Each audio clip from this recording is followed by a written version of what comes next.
Hello എടോ, ഞാൻ മുബാണ്. നമുക്ക് കുറച്ച് ഷൂട്ട് വരുന്നുണ്ട്. ആണോ? മോർണിംഗ് മെഷർമെന്റ് കൊടുത്തിട്ട് നമുക്കൊന്ന് മീറ്റ് ചെയ്യാം. ഓക്കെ. ഓഫീസിലേക്കല്ല, ലൊക്കേഷൻ അയച്ചു തരാം. ഓക്കെ, ശരി.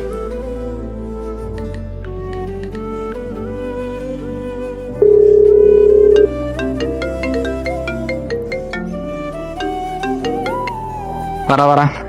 എടാ, നാളെ അവർ 9 മണിക്ക് വരാൻ പറഞ്ഞിട്ടുണ്ട്. ഓക്കെ, പോയിട്ടോ. പോയിട്ട് വന്നാ അപ്പൊ നീ എന്നെ പിക്ക് ചെയ്യാൻ വരുന്നില്ലേ? പിന്നെ എനിക്ക് വേറെ പണിയൊന്നുമില്ല. ഓ, ആയിക്കോട്ടെ. സെന്റ് ഒന്നും അടിക്കണേ, ഞാൻ വരാം.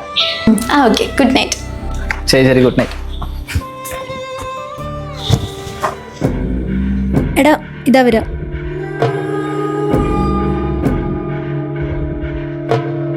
വാ, ഇരിക്ക്. ഇത് ഫ്രണ്ടാ.